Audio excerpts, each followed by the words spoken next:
close. Show me what you It's got. contact. Come get it. I'm the GOAT, you're not. Come and get it.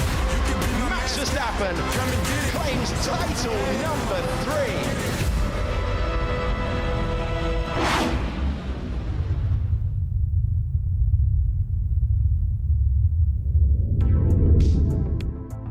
Well, two young, daring, ambitious teammates, once united in one common goal. That was to bring McLaren to the top, now turned rivals, both chasing a Hungarian Grand Prix win as team tactics were laid bare. The man from Melbourne, Oscar Piastri, ultimately triumphed for his debut win in Formula One. Behind, the fight for the podium was almost as fierce. This race more than delivered. Let's get into it on our post-race show.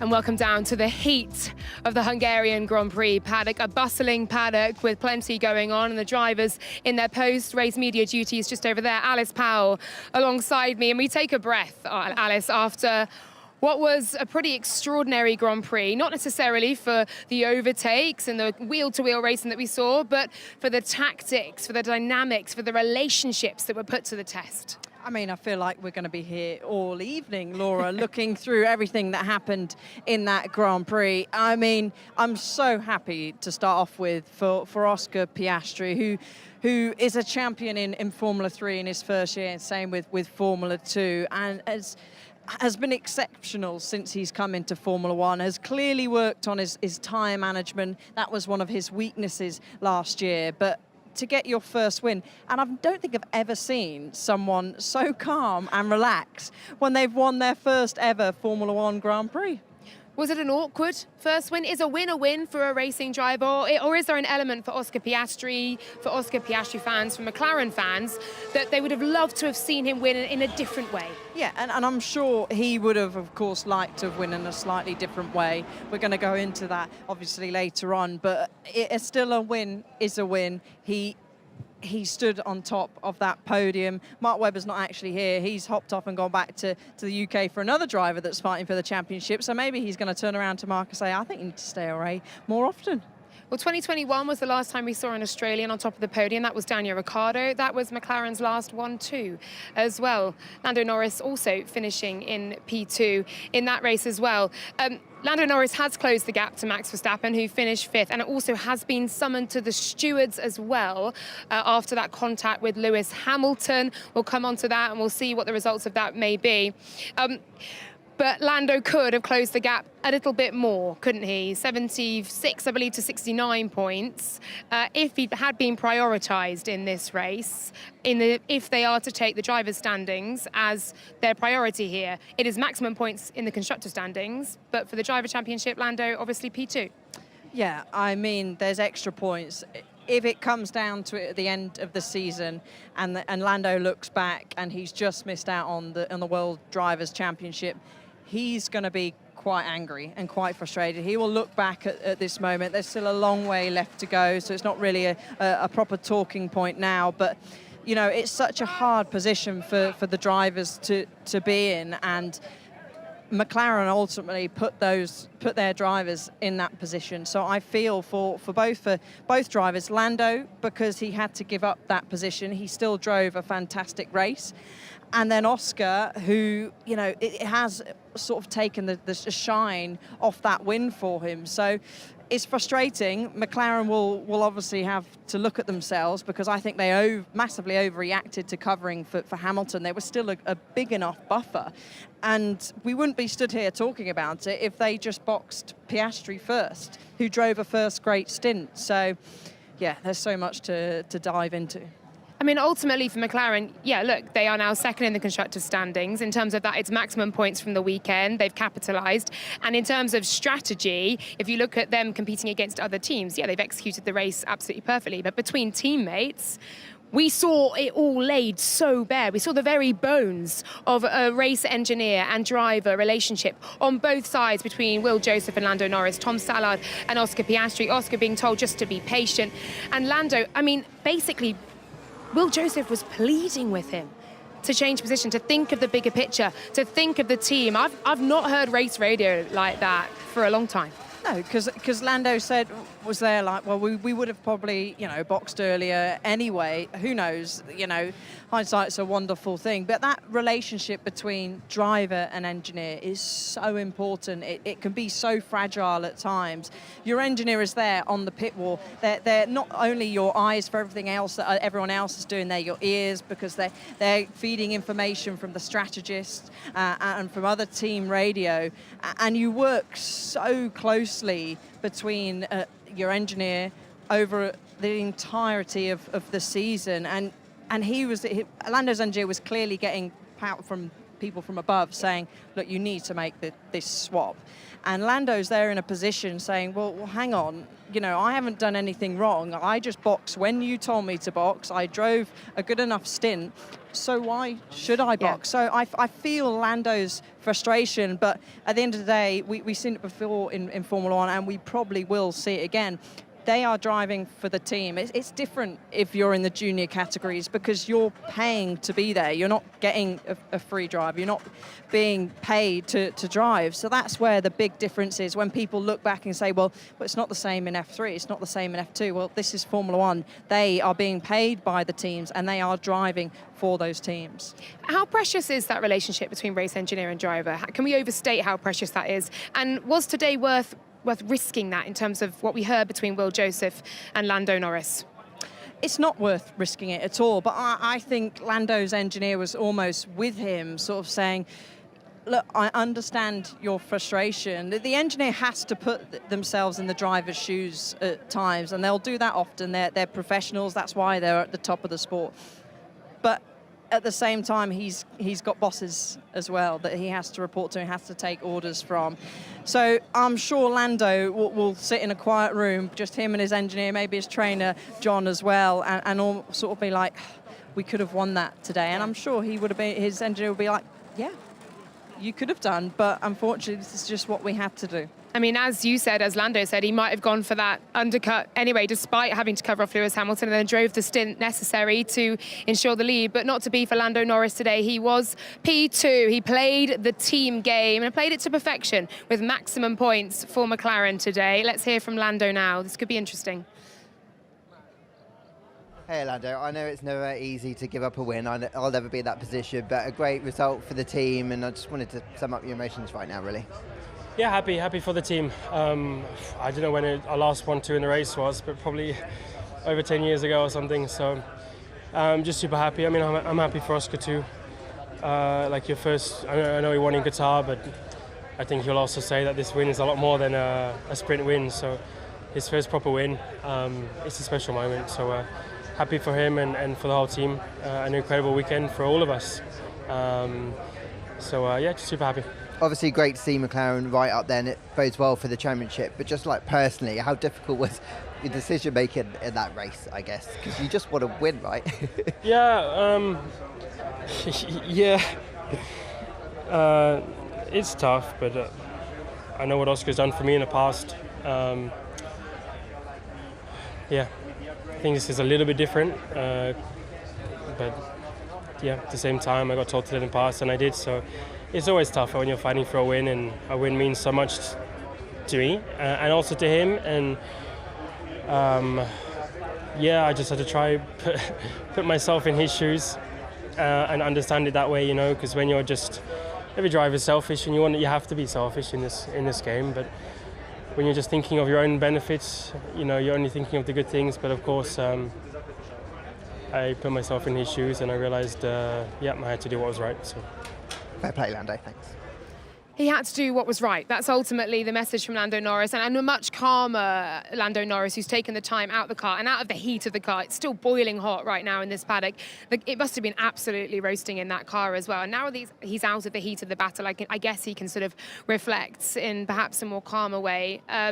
David Coulthard in F1 TV commentary saying that in a moment in his career when he was told he had to relinquish the lead of a race, he says now looking back, he wishes he had kept it, but he at that time was told to do what was good for the team, and that actually he was jeopardizing his position in the team. It's a very fine balance, isn't it? Yeah, it's a massively fine balance, and big respect there from Lando Norris, a very professional answer. And it's difficult, you know, we say things we don't mean at all. When the visor's down, the helmet's on, you're in that very small, confined cockpit. It's hot, you know, we're sweating just stood here in the sun, let alone having to drive around, deal with G-forces, having to concentrate, tyre management, and make these kind of decisions.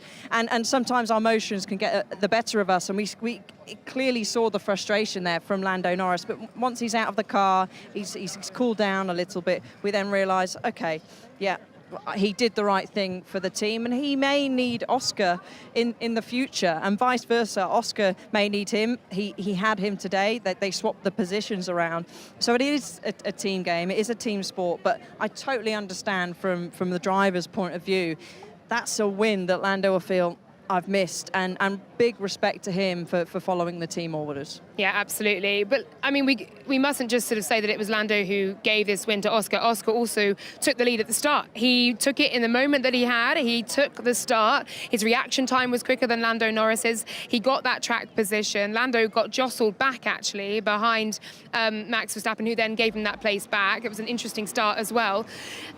But Oscar, his first stint was brilliant. He executed so much of this race perfectly. Yeah, he did, and his start was absolutely electric. He was brave down the inside. I mean, 3 abreast going to turn 1. I was thinking, something, wasn't it? please, the no. scream from our office when we were watching this. I know. I mean, but a great job by Oscar, and actually that opening lap was really good, really strong. That opening stint was so strong from Oscar, and he fully deserved the win. He wasn't able to catch up with Lando when they were saying sort of, you know, you need to close the gap a little. Oscar and Lando were very sort of similar on pace, because we were sat there looking at the times. They were pretty similar. One made better gains in traffic than the other. You know, if you had to look at it, you could say they both deserved to win today, and it sounds silly, but they both did an excellent job. And I think Oscar has matured a lot in terms, especially with his tyre management. He's just cool as a cucumber, isn't he? Yeah, we said, didn't we, tyre management was a focus for Oscar Piastri through his rookie season, and it's something we know he's worked on. There was the one moment for Oscar Piastri, though. Lap 33, I think it was. Oh, my goodness me. That was a biggie, wasn't it? And what might have been. Yeah, I'm not sure if he sort of had overtaken traffic, obviously running wide, dipping a wheel in the gravel. That's just pushing to the absolute limits. And it doesn't matter which position you're in, you're still going to be pushing. There'll be times on the radio where you're told, okay, tyre save. And then, you know, maybe just before they're about to box, go, right, we need maximum pace now. And clearly there, that was his maximum pace. Yeah, maximum pace for the 2 McLarens out front and into team war. We then saw a bit of a revival of 2021 and that rivalry between Lewis Hamilton and Max Verstappen. And I mean, the radio between Will Joseph and Lando Norris was one thing. The radio between Max Verstappen and GP, his engineer, was extraordinary this race as well. We've got contact here, Alice, between Lewis Hamilton and Max Verstappen. Lewis saying he thought it was a racing incident in that post-race interview with his old teammate Nico Rosberg. How did you see the battle between these two? And we know that Max has been summoned to the stewards. Yeah, I mean, it was a late dive down the inside. You know, Lewis knew, right, to cover myself, I've got to brake late here, which he did do. Max had to brake even later. Frustration was clear from Max during the entire race. He really wasn't a happy bunny over the radio today. Clear frustrations. And yeah, he all went in, front tyres locked up. I did think that Lewis turned in a little bit too early, if I'm honest. I think he moved slightly earlier than he would have most laps, which you could count as moving slightly under braking, and that's what Max was complaining about. But then you could say, well, Max moved under braking at Austria, so it's a tough one. I would say personally it's a racing incident, because Max was going in hot anyway. And Lewis, yeah, maybe he turned in slightly early. So I agree with Lewis, it's a racing incident. But the air that Max Verstappen got, I'm absolutely astonished that neither car had any sort of damage to report. I mean, I'm sure there is a bit of damage to Max Verstappen's car. We can't quite know what that might be. I'm sure we'll find out if we do get a chance to speak to Christian Horner. But the fact that both cars were able to run and continue to run, finish the race as well, race to the podium for Lewis Hamilton. Yeah, it was. I mean, it's probably slightly unexpected for Lewis to be stepping on the podium today. Red Bull will be hugely disappointed. I was saying that Perez, he had a very, very good race, a real strong race coming through the field there in the points. But yeah, Max, I mean, we saw him just walk through here to the media bit. His head was down, the cap was low, didn't want to interact with anybody. So, yeah, I'm glad that we're not sharing a flight home with him because it can't be pretty. I think the tension is going to be a little bit high in a number of teams after this one. And we must also say congratulations to Lewis Hamilton as well. 200 race podiums and Mercedes' 5th podium in a row as well. So that truly is a team that are on the rise and continuing that momentum and that trajectory. We talked about hopefully finding out if Max had any damage to his car and indeed what Christian Horner thought of that race. We can do so now. He's with Ariana Bravo. Christian, not sure where to start on that one, but first of all, what are your first thoughts and feelings after that race? Well, obviously, you know, frustrating to finish 5th. I think that, you know, if we looked at that race again, the undercut or the delta for the overtake between Utah and Old Tile perhaps wasn't as big as we thought it was going to be. So getting undercut by Lewis obviously then puts you in the dirty air. We weren't able to go through him quick enough to get back into the McLarens that were very fast today. So yeah, plenty to look at. And focusing on Max's race there, we heard some very frustrated radio messages. Of course, when you're in the heat of the moment, we expect drivers to let their emotions show. But he sounded especially frustrated on the radio. Can you give us any more insight into that? Look, I mean, obviously, he can see how things are unfolding. As I say, the strategy didn't work as well as we hoped today. I think the undercut, getting in the dirty air, that middle sector proved to be really costly. You know, it was a difficult race, and pace-wise, you know, we didn't have, you know, the kind of pace that could really go through the cars ahead, you know, quickly. So obviously, he was frustrated. You know, he's very vocal on the radio anyway, as we all know, but he was venting his frustration. And looking at Checo's race there, he was able to bounce back, get himself into the point. So feeling positive on that side of the garage? Yeah, I think that was, you know, a strong race for him. So to come back from where he was, dropping behind Russell after the start in the first stint, but then having the pace, you know, to move ahead, finish 7th from 16th on the grid, I thought was a good recovery. And actually, if you look at his pace in the race, he was pretty competitive. Thank you very much, Christian. All eyes on Belgium now. Thank you.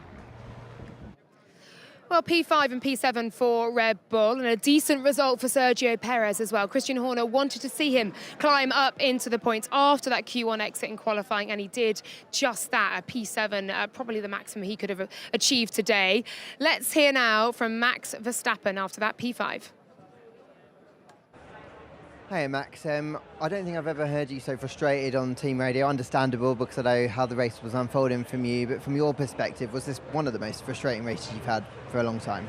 Well, I mean, on a day where you're already not the quickest, I think, you know, we should have done a better job with the strategy. The first one, okay, to be undercut there, I was not happy with it, but can happen. You know, you get caught out. Then, of course, I get stuck a very long time. I lose a lot of lap time trying to fight with Lewis, fair enough. Then they leave me out again, thinking that, we can then extract our pace, but then I get stuck behind back markers where they were, I think, doing quite okay lap time. So for me to close in on them within 2 seconds with old tires, you lose a lot of grip. So even by staying out and basically trying to create your advantage at the end, I couldn't extract my full pace as well. So again, that was just a bad call. And then, we had to go back onto the medium, but the tire advantage was not that massive on a day where, first of all, also the track temperature is very high, so tires are really hot, and as soon as you get behind cars, the tires are overheated within 2 laps of following.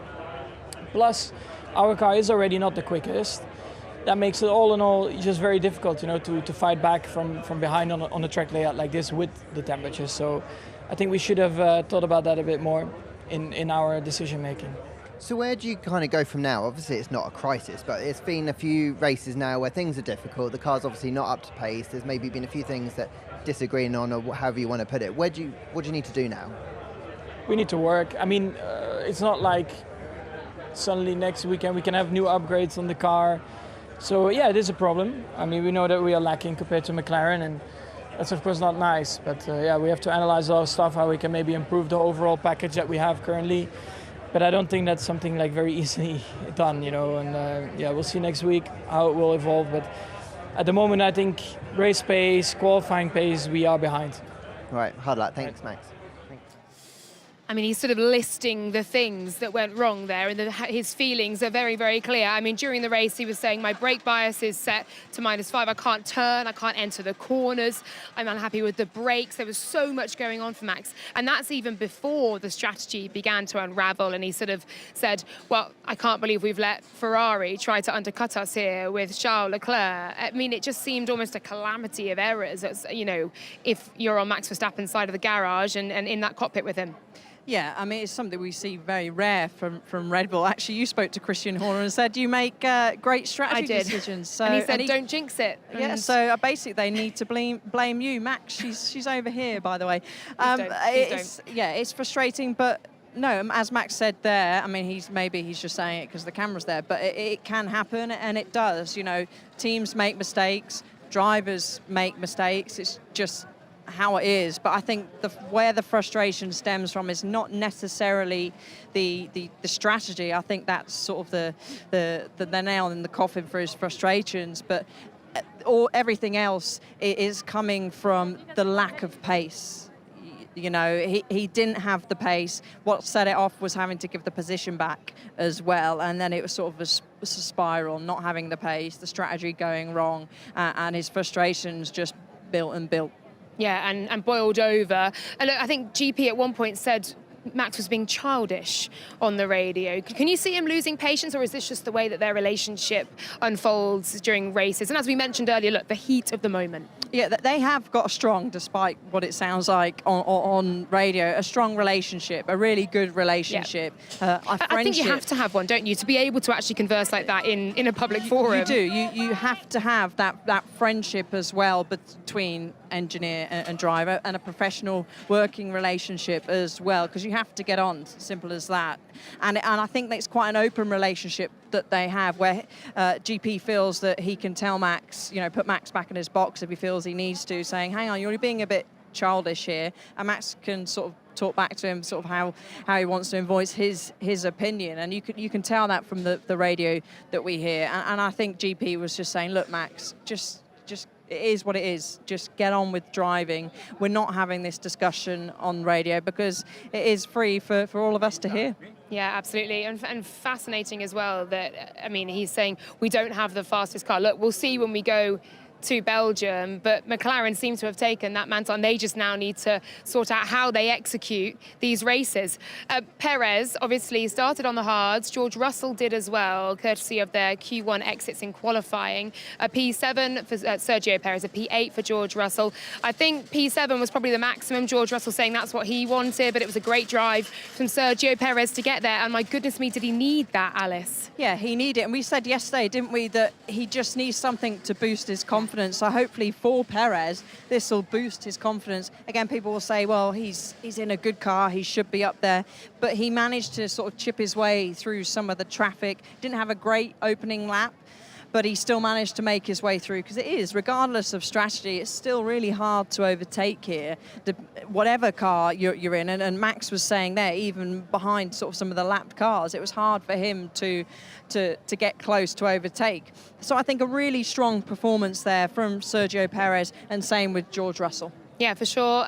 Ferrari got in the mix towards the front as well. And Charles Leclerc very cleverly stayed out of the way of those long runners and managed to take the advantage there. He finished P4. I'd imagine Max Verstappen would have finished ahead of him after that battle with Lewis Hamilton, but obviously the contact there pushed Max back one space. So Charles Leclerc P4, Carlos Sainz P6. Perhaps the maximum Ferrari could have expected today. Let's find out from Fred Vasseur. Fred, how are you feeling after that race? Honestly good, because I think first, congratulations to Oscar, congratulations to McLaren, and congratulations to the F1, because it's a mega big show and it's good to have a new winner and so. And on our side, I think we did, last year we finished the race 65 seconds behind Max. This year we are much closer for sure. I think McLaren is still clearly ahead, and we have to do a step. But it's a good fight. It's a good championship, and we have to continue to develop, to push, to do a step. But I really enjoyed this season. Yeah, it was definitely an exciting race, that one. Very intense. We had lots of different discussions and battles throughout the grid. Can we talk a little bit about strategy? Because that seems to play a really important part in this race. Drivers going for the undercut, sometimes it working out, sometimes it not.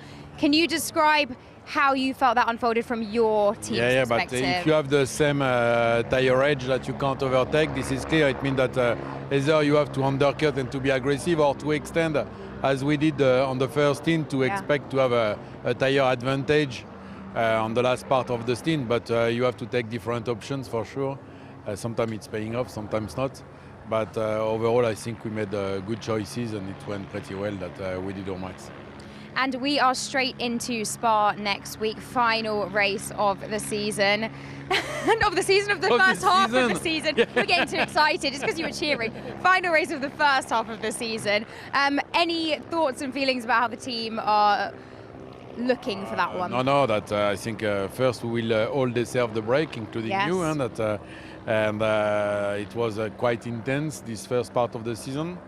And I think everybody is a bit exhausted, but in the other end, the championship and the races are so good that we stay alive. Well, we can't wait to see you in Spa, Fred. Hope you get to relax a bit in between. Thank you so much. Everyone looking forward to their summer holidays, Fred Vasseur included. But he's right, I think we'll all miss Formula One. Look, we've had 7 different winners so far this season. I think that's 5 in 7 races now. It's amazing stuff, what we are seeing, and the dynamics within all of that as well is incredible. Well, from that to Alpine, I'm sorry to say, look, another really difficult weekend for the team. Pierre Gasly, the one retired car for today, suspected hydraulics issue. Esteban Ocon, P18. I don't know what to say, Alice. It's really tough. And I know you've got a position within the team as well, so you'll see what's going on inside as some of our drivers just run through our shot here. Lando Norris coming through there. But Alice, tricky weekend, and I guess they've got to look forward but bounce back quickly. Yeah, it's a real difficult time for the team at the moment, and they'll all, of course, whatever team, working extremely hard to improve the car. A lot of great people at Alpine, and it just doesn't seem to be going their way. Huge frustration for both drivers, in particularly Gasly. Both cars retired here last year in a much better position. They've had one retire this year, okay, albeit last year they were sort of, you could say, relatively taken out with the Ricardo incident. But it is massively frustrating, and yeah, clearly a lot of work to do still down at Alpine, and I know everyone back at the factory will be working extremely hard to make sure that they'll be making progress. And Williams as well. We heard Alex Albon over the radio saying, I don't appreciate this indecision. We can't be doing this. Clearly being told they were going for one strategy, pushed the tyres really hard, expecting to box, and then they were obviously going to leave them out a bit longer, and the tyres were pretty much dead. What did you make of that? Yeah, I mean, again, it just stems from maybe them having a bit of a frustrating time in terms of where they were position-wise. They did drop back a lot, and particularly Sargent dropped back quite a lot in that first stint, even though he was on the mediums, which then puts the team in a sort of hard position.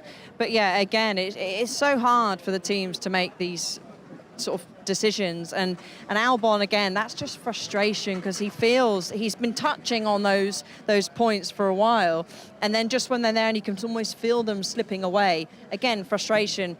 He, of course, will dive deep into the debrief along with the team, and they'll be looking to make the correct decisions next time out. I think it was Logan Sargent's start that put him a little bit on the back foot. We didn't probably see it in the 3 wide leading into turn 1, but his start very much gave him a mountain to climb. Okay, let's hear now from Andrea Stella. Andrea, first and foremost, congratulations. Thank you. 1-2, Oscar achieving his first victory as well. And Red Bull, your closest competitors, 5-7. How special and important does this one feel? This is a special and important day for many reasons. You have recalled some of them, like the championship, the first victory for Oscar. It's also important because it's a milestone for the team in terms of our positive trajectory that we have established over the last year. So it's very important, but ultimately it doesn't really change our mindset. Our mindset is to keep our feet on the ground, be determined, try to improve every day, and make sure that we can enjoy more of these kind of qualifying and races. We have to talk a little bit about the discussions that we were hearing on the radio between Lando and Will. It sounded especially strained at points. It went on for quite a while, back and forth. Can you just talk to us about what the feeling was like on the pit wall? And was there any point that you considered stepping in order to tell Lando that? No, because I trust Lando 100%. Like, I know exactly the nature of the two boys that drive the McLaren cars. Inside them there are two important aspects, the race driver and the team player. And they are very well balanced, and that's why they are McLaren drivers. There wouldn't be space for drivers with different characteristics to drive a papaya car right now. So my trust was 100%, and I thought it was more for Will. I said, no, Will, I leave you the difficult job.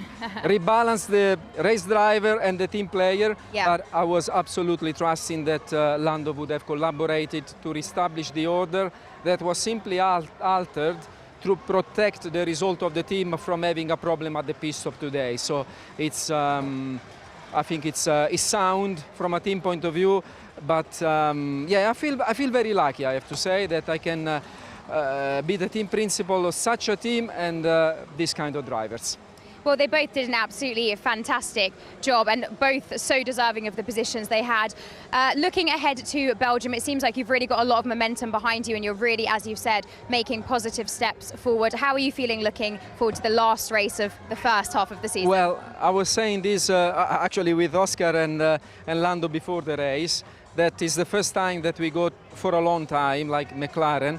We go to Belgium thinking, we can be in contention for podium. Because even last year when we had made improvements to the car, like we went to Belgium, but we didn't have the right rear wing.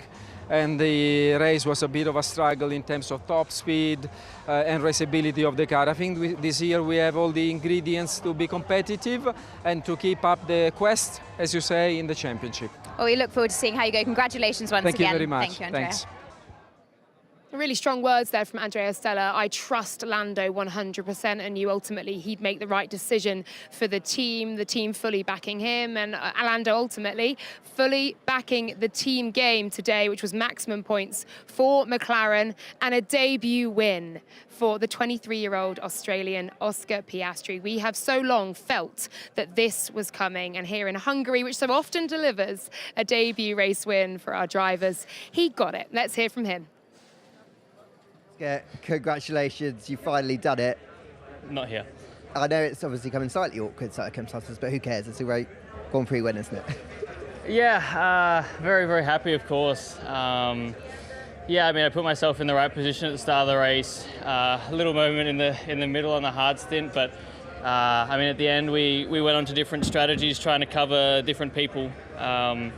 So, yeah, I mean, effectively, it was an undercut. So. I think for me it was fair to swap us back. You know, obviously my pace wasn't quite as good as I would have hoped, but yeah, I think an amazing day for the whole team. Obviously a 1-2 for myself, of course, extremely happy. Still some things to improve and work on, definitely, but I feel like I did a lot of things right in that race, so incredibly happy to have my first win. You've obviously had a fair few near misses over the last few races, or since you've been in Formula One. How satisfying is it that finally things have come together, and how good do you think that is for the future? Yeah, it's extremely satisfying.